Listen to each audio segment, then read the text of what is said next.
ministração que eu quero ter com os irmãos, eu tenho pensado nesse tema já há um tempo, desde que eu ouvi uma música, inclusive outro dia eu mandei essa música para o pastor Alexandre, e é uma canção sertaneja, que ele falava assim, a música ela fala assim, é Deus e eu no sertão.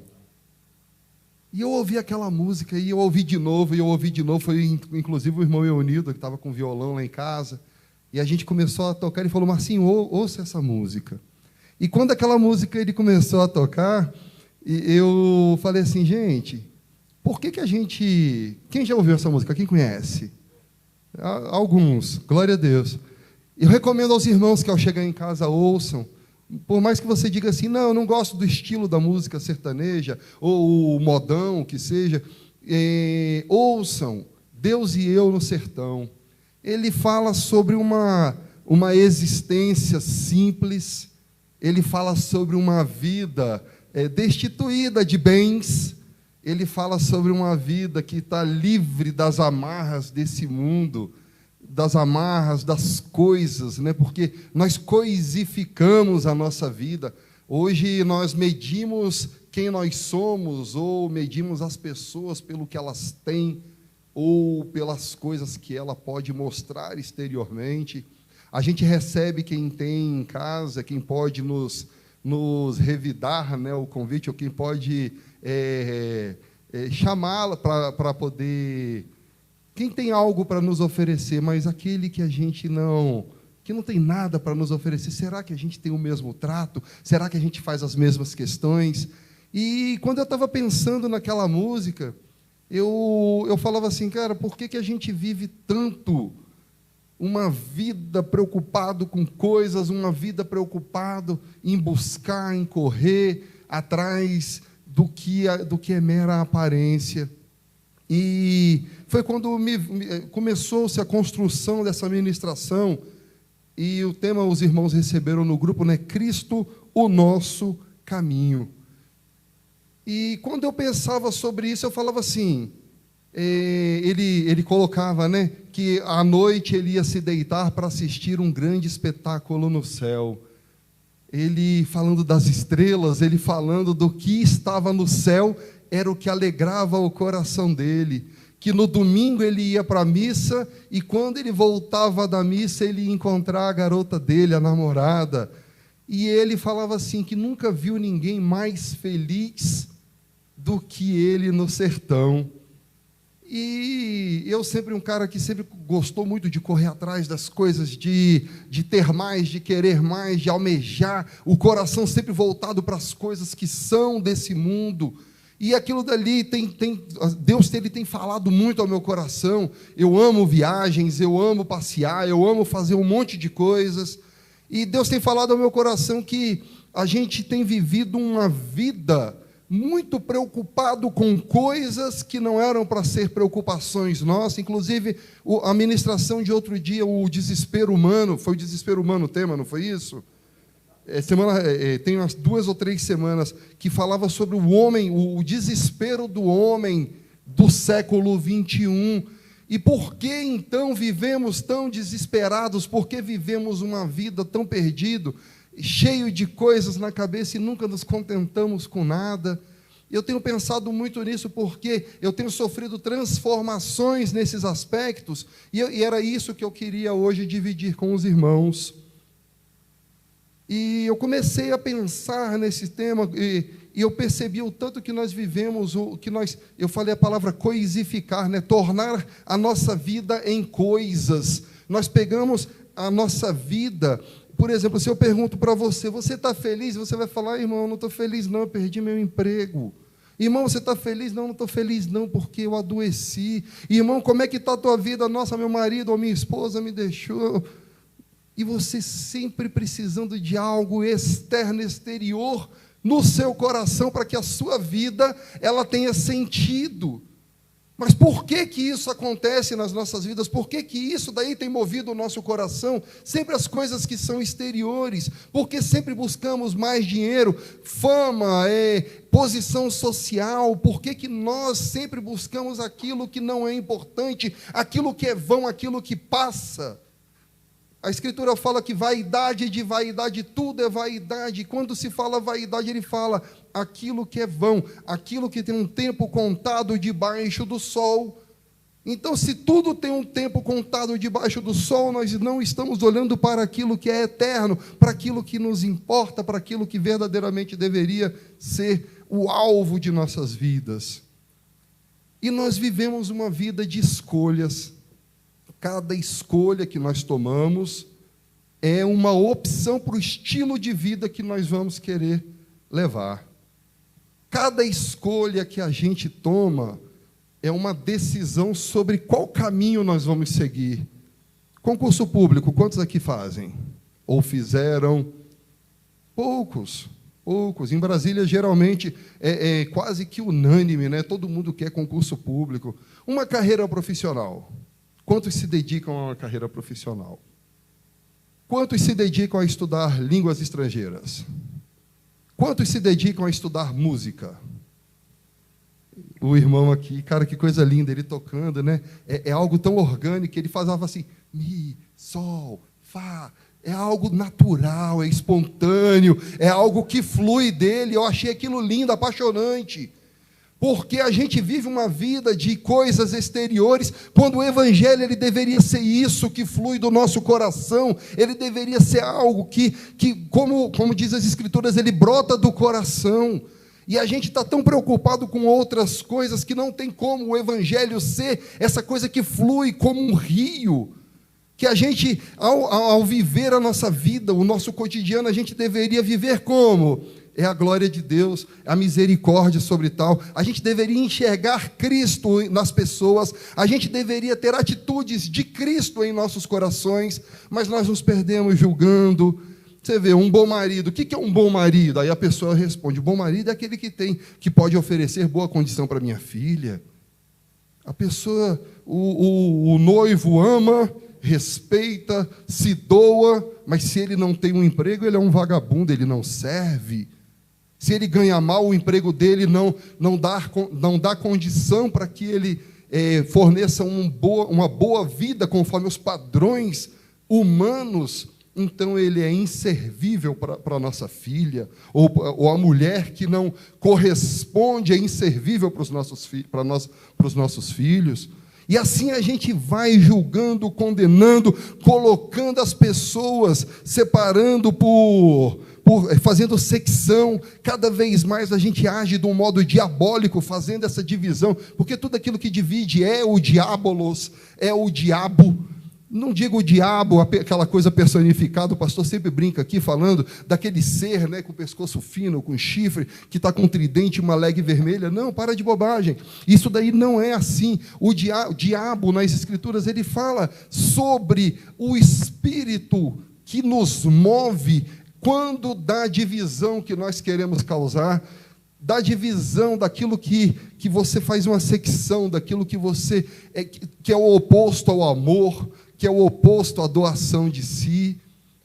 E essa vida que nós levamos no nosso cotidiano é uma culpa da nossa criação, é culpa de como nós fomos criados, não pelos nossos pais, porque os nossos pais também foram criados dessa forma, com a preocupação sempre com o ter, nunca com o ser.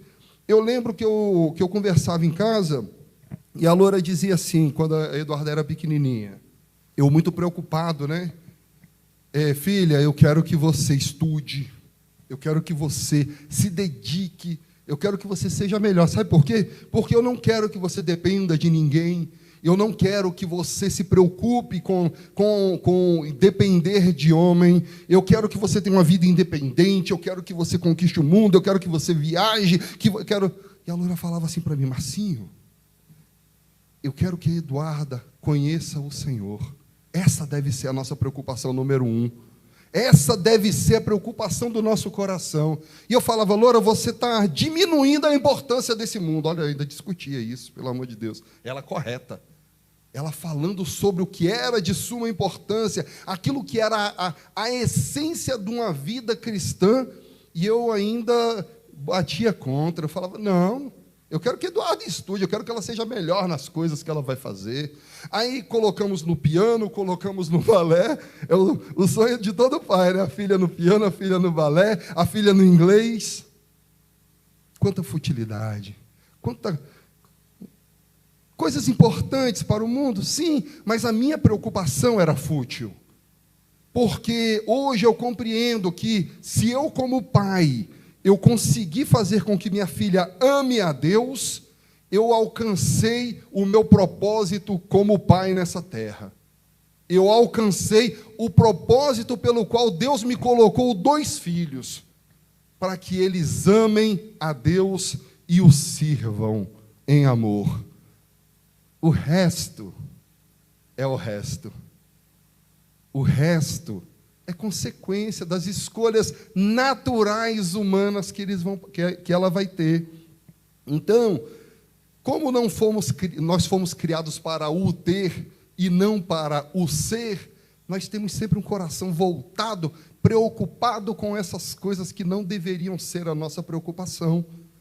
Mas nós temos hoje um caminho que nos é ensinado, um caminho que nos é mostrado, porque o homem ele foi criado com um propósito divino, o homem ele foi criado para uma finalidade nesse mundo, que nós vamos falar daqui a pouco. O propósito não é acumular, o propósito não é enriquecer, o propósito não é estar às alturas. Toda aquela ministração que você ouve na internet, que fala porque Deus te chamou para ser o cabeça, porque Deus te chamou para ter o melhor desse mundo. Larga, abandona todo resquício desse engano, abandona que por mais que você diga que não crê nisso, você ainda pede para Deus, Deus, abre as portas para que eu possa comprar o meu carro. Você já não tem um, por que você ainda quer um melhor e maior do que o que você tem, para que você pague mais impostos e agora você gere mais dívida, e agora você fale, Deus, eu estou passando um aperto porque esse carro bebe mais, e agora os impostos são mais caros e o seguro mais caro, eu estou passando aperto, Senhor, eu estou passando uma luta na minha vida. Coisas que não seriam necessárias, coisas que não são necessárias na nossa vida. Para quem me conhece, talvez fale assim, o Marcinho, que sempre se preocupou com essas coisas, né? Glória a Deus pela transformação que o Senhor tem feito no seu corpo. O pastor ele costuma falar assim, o maior dos pecadores aqui sou eu. Vamos competir. Vamos competir. Todos nós, na verdade, precisamos ser transformados. Todos nós precisamos experimentar uma mudança de caminho nos nossos corações. Uns mais do que os outros já estão mais avançados, mas essa mudança de caminho em cada decisão, em cada escolha, ela é uma necessidade que habita o nosso ser. Porque todos os dias nós nos deparamos com decisões, escolhas, opções. Todos os dias nós temos coisas para pensar sobre a nossa vida, todos os dias. Eu lembro que a gente falava lá em casa, né? Pô, quer que mude mais? Quero, porque a gente tem que mudar todo santo dia. O caminhar de Cristo, o caminhar cristão, ele é um caminhar contínuo. Ele é um processo de redenção e salvação, de geração do eu, de transformação de si em Cristo. É você matar o eu e ser gerado Cristo todo santo dia. Todo dia tem algo na sua vida para poder ser transformado. Todo dia tem algo que você precisa aprender para poder ser transformado. Essa é uma necessidade. E eu queria que os irmãos abrissem a palavra em Salmo 139, versos 23 a 24. Eu lembro de uma história aqui, lembrei de uma história que, na época que eu estava na faculdade, história real, de uma pessoa lá que era feirante, e ele contou essa situação para a gente. Ele se casou, né? E ele se dedicou, ele falou para a mulher, olha, vamos vamos fazer assim, vamos botar você para estudar, você vai fazer concurso, e depois que você passar no concurso, aí eu vou estudar e passar em concurso também, para que a gente tenha uma vida melhor. Pode ser? Pode. Aí ele continuou trabalhando como feirante, e ela foi estudar, foi fazer concurso e tudo, passou na Polícia Civil. Determinado momento, ela fala assim, olha, dá para ficar contigo, mas não. Eu tenho vergonha de quem você é. Eu tenho vergonha, você é feirante.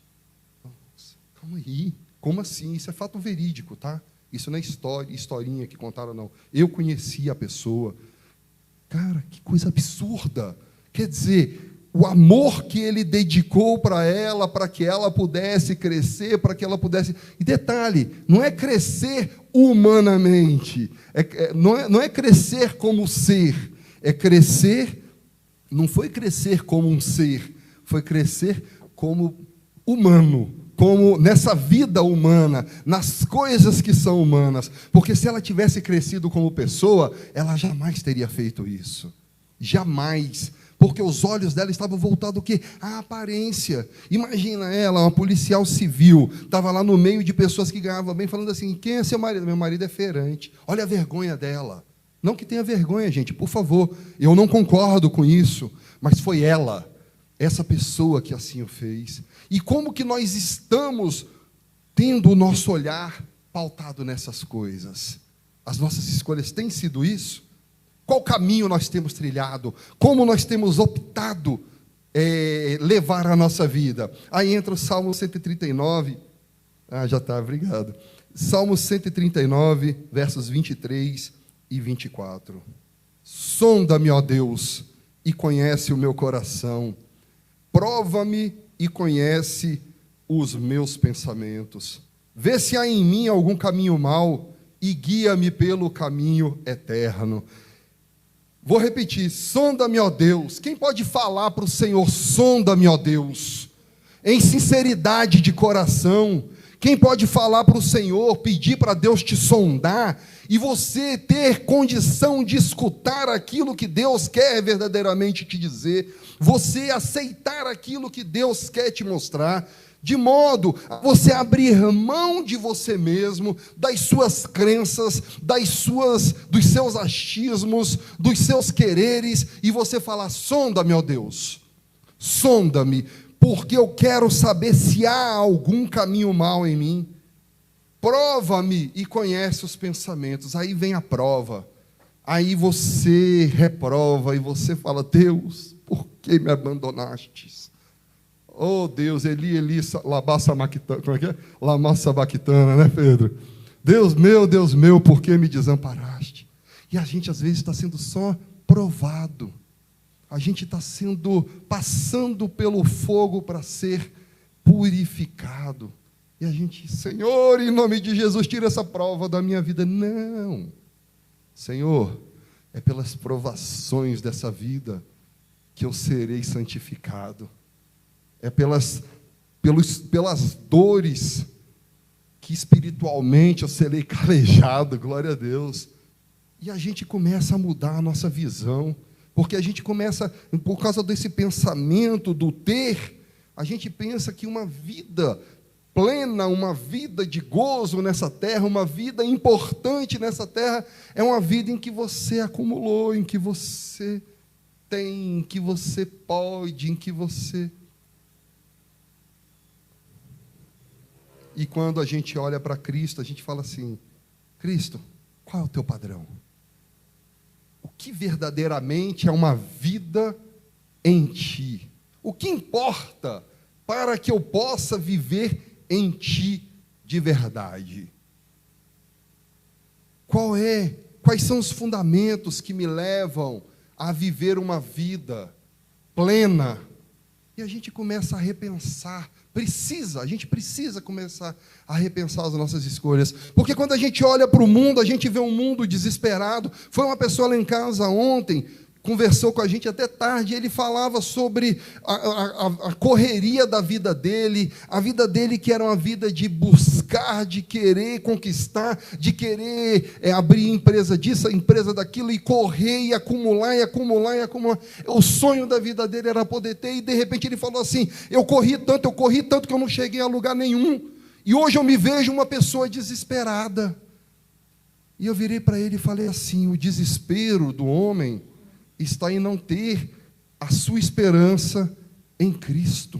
O desespero humano, ele está quando não temos em Cristo a nossa firme esperança. Porque todas as vezes que nós pegamos as coisas que são desse mundo e tornamos como o nosso Deus, todas as vezes, eu digo coisas lícitas, inclusive, eu falo sobre trabalhar, eu falo sobre o estudar, eu falo sobre os cuidados dessa vida terrena que nós temos, porque nós vivemos no mundo capitalista, nós vivemos, para comer a gente precisa de dinheiro, então nós vivemos essas coisas que são naturais a essa existência, mas, como a Escritura diz, que nós deveríamos viver aqui como se desse mundo nós não precisássemos, como se não fôssemos daqui, mas o nosso coração plenificado, ele está pleno nas coisas desse mundo.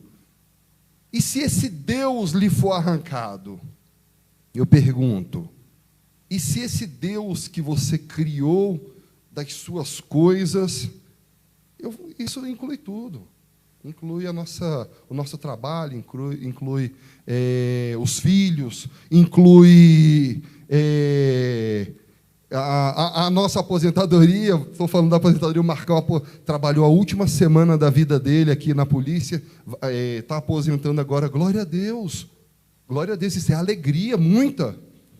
Mas os projetos da sua vida são a sua aposentadoria, Marco? Não pode ser. O projeto de vida jamais pode ser algo dessa terra. O projeto de vida que inunda o nosso coração, ele está intimamente ligado ao caminho que nós vamos trilhar. E o próprio Cristo, ele diz que Ele é o nosso caminho. Quando Cristo diz que Ele é o caminho, nós precisamos entender o que Ele está dizendo. Imaginem que você está partindo numa viagem. Não, melhor, imaginem que eu vou contar para você de uma viagem. E eu começo a contar os detalhes. Arrumei a mala, fechei a mala, chamei um Uber, fui para o aeroporto. Do aeroporto eu passei ali para poder comer um salgado no aeroporto, paguei o olho, deixei o rim direito, porque é tudo muito caro, e dali eu fiz tal coisa, e dali nós voamos, e chegou no aeroporto de tal lugar, nós nos dirigimos. Por mais pormenorizado, por mais detalhado que eu seja, você nunca vai saber o que foi verdadeiramente essa viagem. Quais foram as coisas que verdadeiramente aconteceram e que mexeram aqui. O que foi que eu vi, que eu enxerguei, que inundou a minha alma, inundou a minha mente, que me alegrou o espírito. Por mais que eu conte, por mais detalhado que eu seja, você não vai conseguir alcançar aquilo que eu quis mostrar. E assim é o trilhar do caminho do Cristo que diz: eu sou o caminho. Por mais que eu esmiúce palavras, por mais que eu fale, eu posso pegar uma resma de papel e ser detalhista sobre o que é o caminhar Cristo. Isso tudo ele vai entrar na sua mente, mas não vai descer ao teu coração, porque o caminhar em Cristo é um caminhar constante, experiencial. Ele é algo para ser vivido na sua experiência. E como é isso, irmão Márcio? Me fala, como que isso acontece? Isso acontece a cada vez que você ouve uma ministração, a cada vez que você ouve uma verdade sendo falada, e você se depara com a tua realidade, com o teu eu. Você não se esconde atrás da palavra para justificar as tuas falhas, os teus erros, o teu engano, a tua mentira. Antes você fala: Senhor, vê se há em mim um caminho mau, porque eu preciso que a minha vista, a minha mente, ela seja aberta, e a minha vista enxergue a luz, porque enxergando a luz eu vou conseguir, Senhor, enxergar quem eu sou, porque no escuro, tem um ditado que fala: no escuro todo gato é pardo. Peça luz para a sua mente, para que Deus instrua, para que Deus te mostre.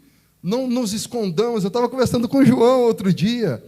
aqui fora, e a gente falava assim, eu lembrei de uma ministração, né, de uns irmãos, que eles sendo apedrejados, né, por algo que aconteceu, e a irmã, ela falava assim, eu quero ser apedrejada mesmo, porque a árvore boa, árvore que não tem fruto não é apedrejada, porque se eu estou sendo apedrejada é porque eu tenho frutos.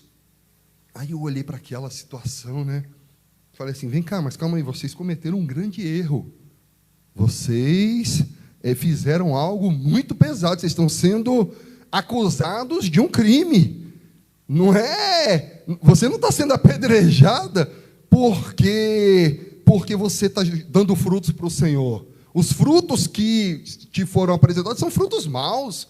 Os frutos que você está mostrando ao Senhor são frutos ruins. Não são frutos de amor. Você não entende nada das Escrituras. Eu falei, tudo bem, eu não entendo. Mas eu entendo de caráter. Eu entendo de uma vida em Cristo.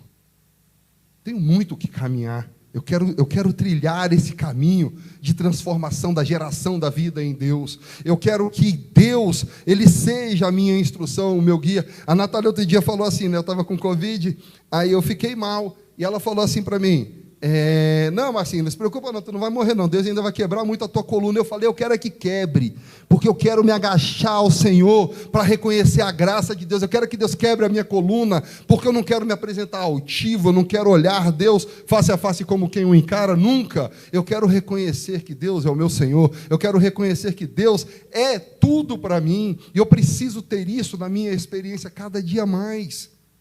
Sonda-me, ó Deus, ora isso a Deus, Deus me sonda o meu coração, sonda a minha mente, se eu me justifico atrás da Tua palavra, se eu crio ainda capas de santidade, me escondendo, se eu ainda vivo a hipocrisia que me foi legada por tanto tempo na minha história, sonda-me.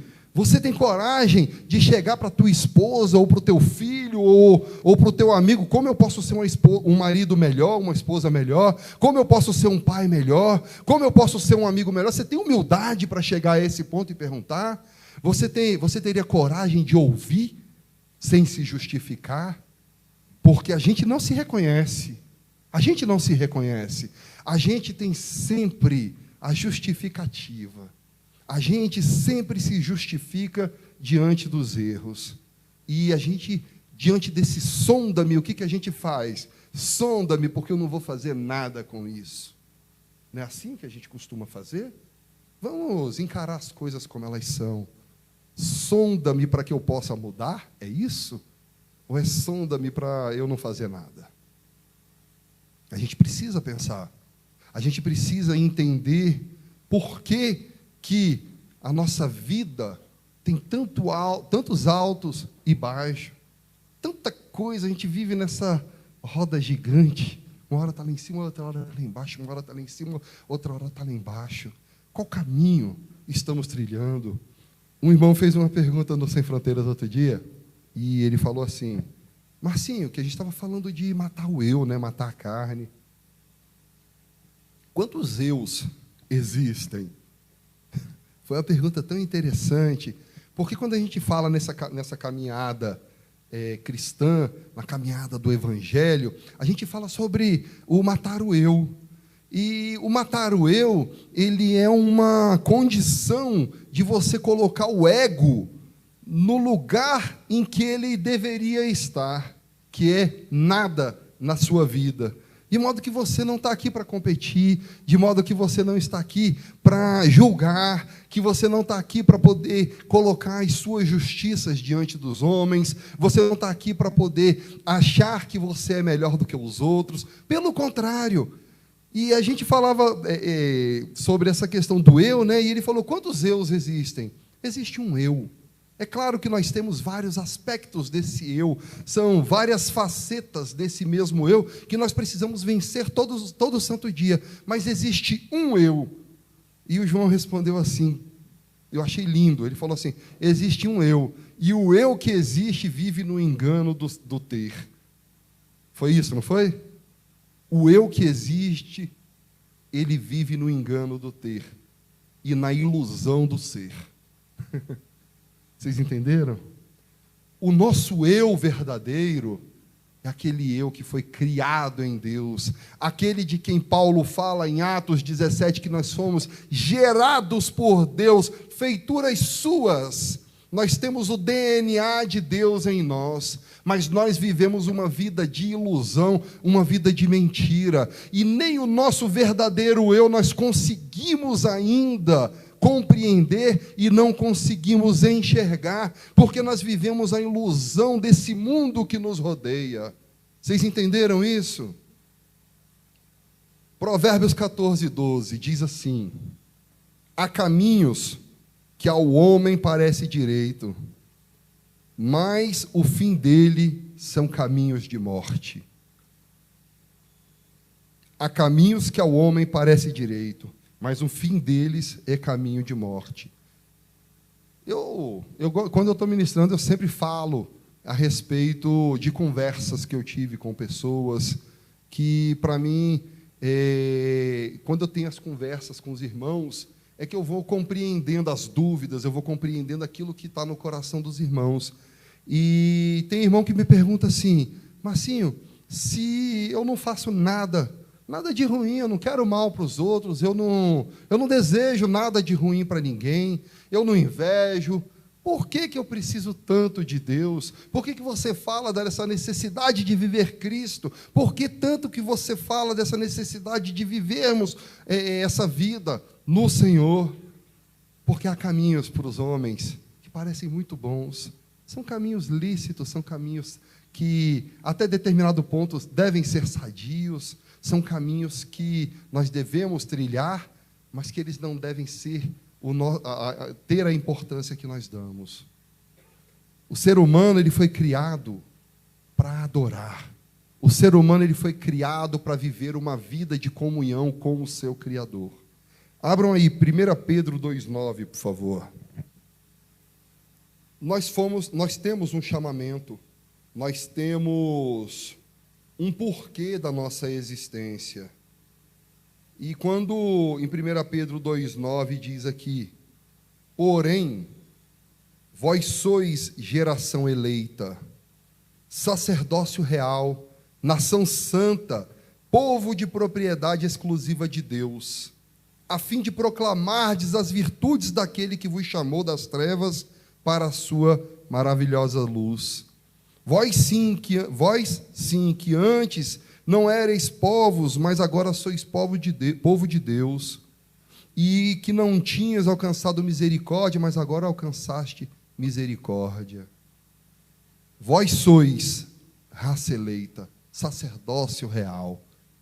Imagina que o sacerdote é aquele que recebe de Deus e devolve para o povo. É aquele que tem pleno acesso ao Pai. E nós, sendo um reino de sacerdócio, isso nos faz menção à figura do Éden, em que o homem estava ali em plena comunhão com Deus, e por uma escolha do seu coração, uma escolha que ele teve ao se deparar com a sua consciência e fala assim: eu não preciso de uma vida ligada ao meu Criador, eu não preciso levar uma vida ligada a Deus, porque eu não quero que aí...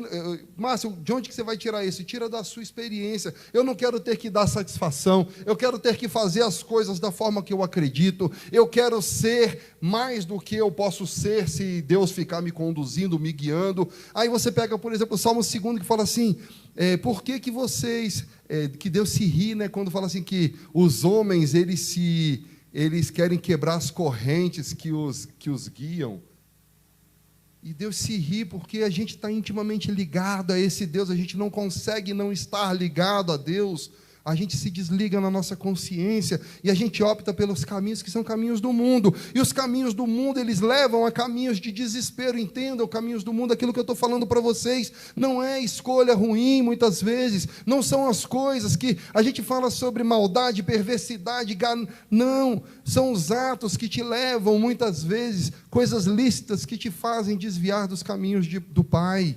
São o verdadeiro pecado, são aquele errar o alvo. O pecado vem do termo hamartia. Nós temos um alvo, e se nós fomos chamados para adorar a Deus, para poder ser essa figura que passa os atributos do Pai nessa terra, e nós abrimos mão de ser essa figura que mostra os atributos do Pai, então nós estamos errando o alvo, porque se você tem uma função, é a criança que vai, filho, você vai na padaria comprar pão, aí a criança passa na revista ali, na banquinha de revista, para comprar figurinha, aí depois vai na casa, numa outra lojinha para comprar doce.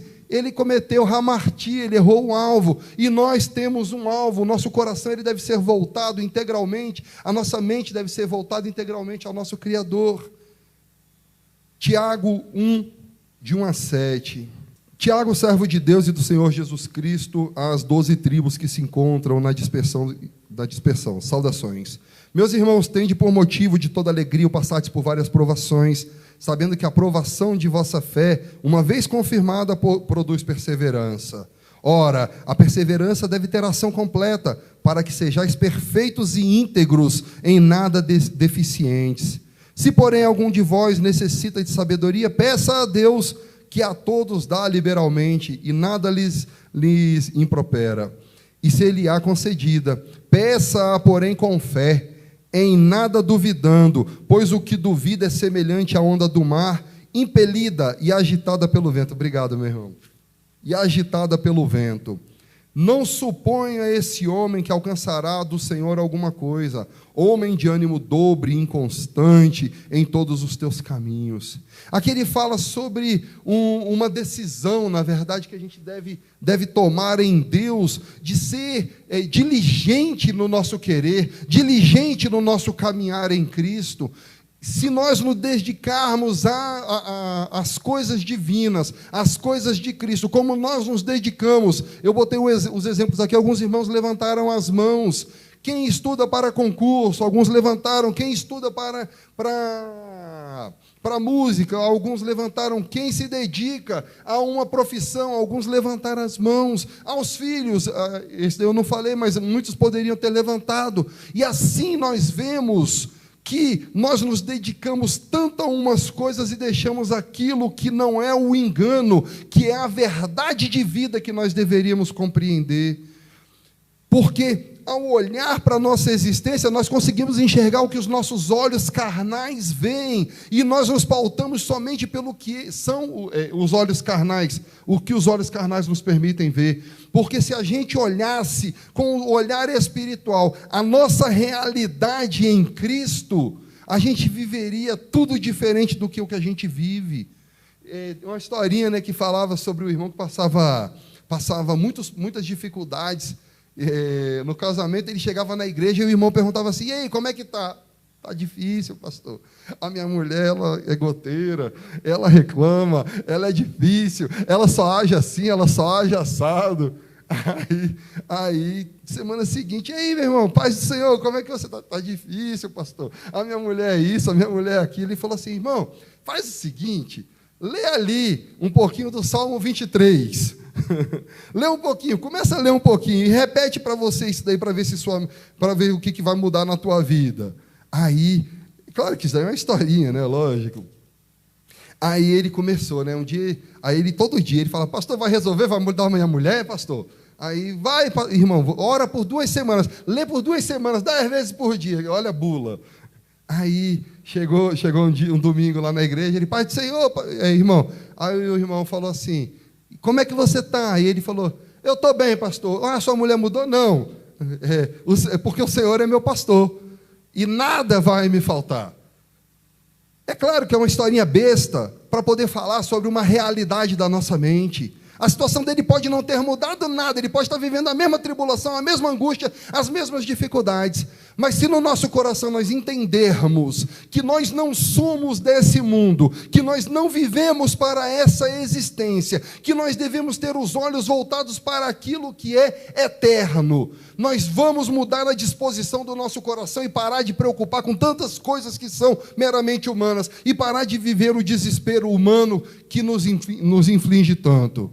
Salmo 42, ele diz assim: Como suspira a corça pelas correntes das águas, assim por ti, ó Deus, suspira a minha alma. A minha alma tem sede de Deus, do Deus vivo. Quando irei e me verei perante a face de Deus? As minhas lágrimas têm sido o meu alimento dia e noite, enquanto me dizem continuamente: o teu Deus onde está? Olha a luta dele com a própria alma, o espírito que se apresenta diante de Deus, dizendo que ele é o Deus, que ele servirá continuamente, enquanto a alma diz: o teu Deus onde que está? Que acusa essa existência. O pastor leu o Salmo 103, eu ri ali, porque esse Salmo 42, ele trata algo também sobre esse tema. E a gente está sempre preocupado, e a gente deve virar para a nossa alma, o Espírito Santo que habita o nosso ser, habita o nosso espírito, ele deve dizer: te alegra, ó alma, te alegra, Márcio, com a tua vida, glorifica o Senhor pelas coisas que você tem, glorifica o Senhor pelas coisas que você vive. Agradece ao Senhor. Se você está passando pelo fogo, se você está passando pela luta, glorifica, porque algo de eterno, algo de uma semente eterna vai ser gerada no teu coração. Porque se a nossa semente, se o nosso plantio, ele tem sido plantio de coisas que são passageiras, a nossa colheita vai ser de coisas passageiras, e nós não vamos experimentar aquelas coisas que são importantes em Cristo, que são o amor, a misericórdia. Nós optamos tanto no julgar, nós olhamos a nossa vida como padrão e julgamos o irmão, nós julgamos os miseráveis, mas sem lembrar que nós também somos tão miseráveis quanto. Aliás, nós somos, às vezes, mais miseráveis do que aquele que nós julgamos. Mas nós subimos num patamar de santidade, nós subimos num patamar de ego. Nós inflamos o nosso ego, nós inflamos o nosso ser e nós declaramos que nós somos justos para ser juízes sobre os outros. Aí a gente está trilhando um caminho, que é o caminho do mundo, que é o caminho do ego, um caminho que nos leva exatamente para o desespero humano.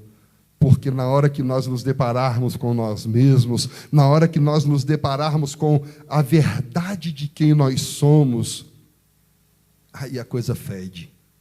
E fede. Fede porque se a gente olhar para dentro do nosso coração, fede porque ao olhar para dentro de si, e você conseguir enxergar quanta impureza, quanta maldade. Deixe o irmão comprar um carro melhor. Deixe o irmão viajar para um lugar que você queria ir e você não tem condição. Deixe o irmão subir para ministrar aqui. Acabou de chegar na igreja, pastor. Que absurdo. Um absurdo. Acabou de chegar o irmão na igreja, você já botou ele para pregar na igreja. Não tem isso, pastor? Ao invés de falar: glorificado seja o nome do Senhor que está levantando servos na sua obra. E agora, pastor Alexandre e Josué não estarão sozinhos. Mas aí você olha: eu estou aqui há tantos anos, e o coração vai ali, ó. Era uma coisa que deveria ser desse tamanho, você vai alimentando, e ele vira um monstro que ele cresce, cresce, cresce, cresce. Aí aquela coisa que é diabólica, aquela coisa que causa divisão, que começou desse tamanhozinho, agora é um grande monstro, e você agora fala assim: eu não vou continuar nessa igreja, porque o pastor, ele não dá importância para os irmãos que estão aqui há muito tempo. Estou exagerando? Isso acontece, não acontece? Ou eu estou criando? Muitas vezes aconteceu, né? Mas isso é um exemplo. Quantas são as vezes? Quantas são as vezes que a gente vê um casamento com problema e, ao se resolver aquele casal, você continua falando assim: isso daí não presta. Errou uma vez, vai errar de novo. Por que você não se alegra com a mudança, com a transformação? Por que você não regozija o casal separou. Agora, a minha família toma conta da minha família, a família dela que tome conta da família dela. Vamos pregar a divisão, vamos pregar a secção. Não. O amor de Deus não é isso. O que nos importa nessa vida, o que nós temos de semente, de plantio, são as coisas que são oriundas de Cristo.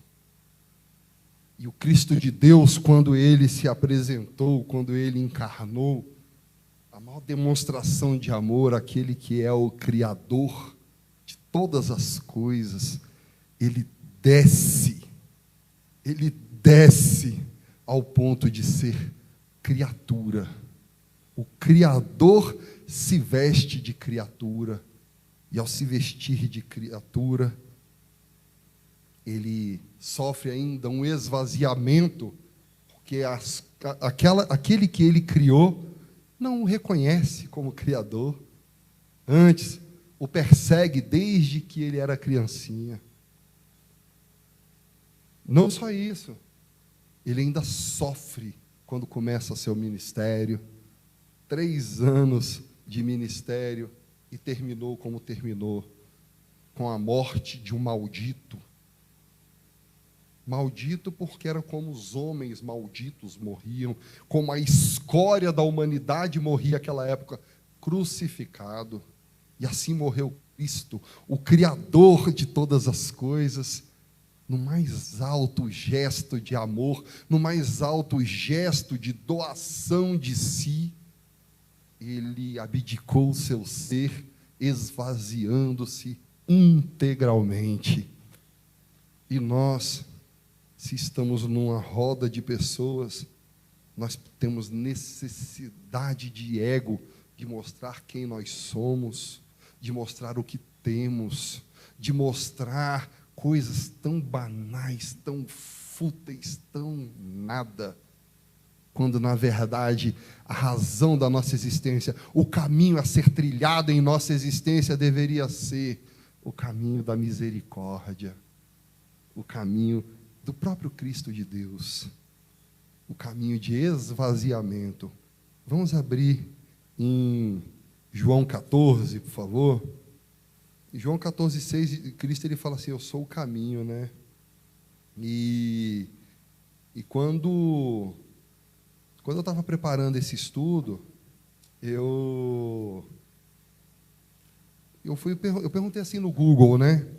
O que é ser cristão?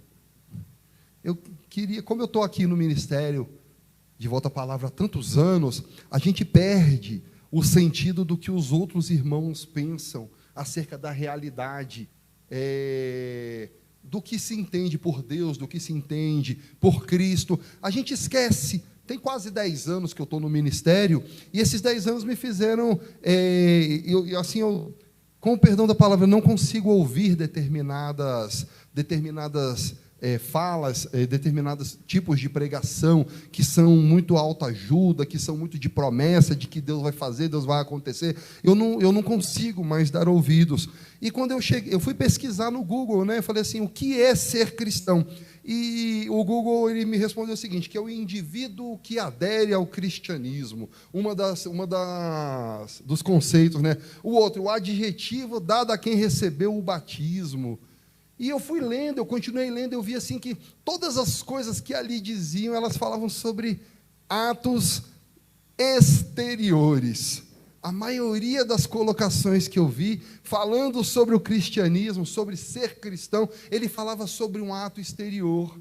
E talvez essa incompreensão que está no mundo, ela ainda faça parte da nossa vida. Não na esfera, não da forma grandiosa como está lá, mas talvez de uma forma pequena em que a gente ainda traga resquícios dessa incompreensão. E João 14, ele fala assim, João 14, não se turbe o vosso coração. Credes em Deus, crede também em mim. Na casa do meu pai há muita morada. Se assim não fora, eu vou-lo teria dito, pois vou preparar-vos o lugar.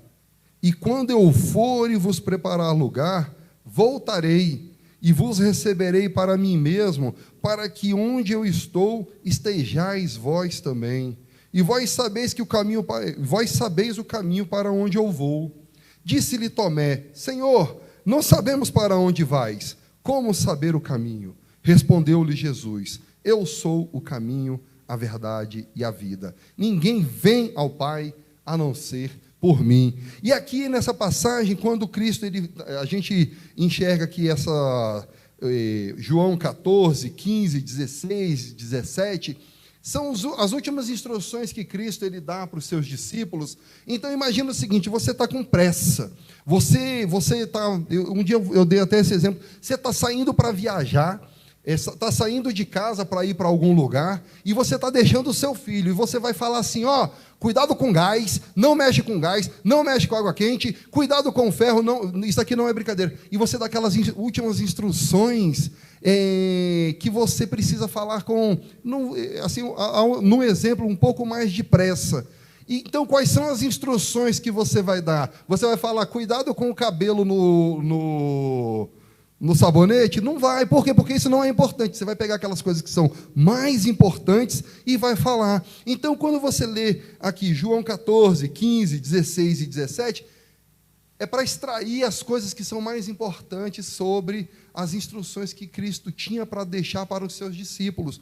E aqui ele fala sobre uma realidade que existe um trilhar de um caminho, existe sim um meio a se conduzir para que nós possamos ter uma vida cristã verdadeira. E essa vida cristã verdadeira, ela passa pelo crivo do próprio Cristo de Deus, que diz: eu sou o caminho. É como um exemplo do polvo, né? O polvo tem vários tentáculos, e aquilo dali, o tentáculo ele flui do polvo, e aquilo serve para alimentação, e do próprio polvo aquilo tudo torna para ele mesmo. Assim é Cristo. Se você olhar: eu vou preparar o caminho que é o Pai, mas eu vou trazer vocês para o Pai que está em mim. Ué, como assim? É um bando de tentáculo que sai de si e volta para si? É mais ou menos isso. É como entender que todas as coisas começam em Deus e terminam em Deus, porque Ele é a centralidade de todas as coisas, mas Ele não é só o centro, Ele é a universalidade de todas as coisas,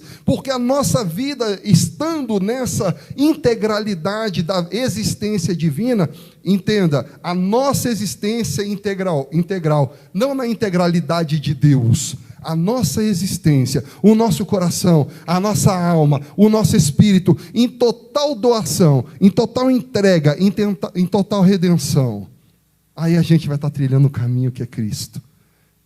Aí a gente vai estar trilhando, que aí a gente vai entender o que está aqui em João 15, que os ramos, eles não podem estar desligados da videira, que a videira, sendo o próprio Deus, a videira sendo o próprio Cristo, que nos nutre, que supre as nossas carências, supre as nossas necessidades, essa videira do qual nós não estamos desconectados, nós não estamos desligados.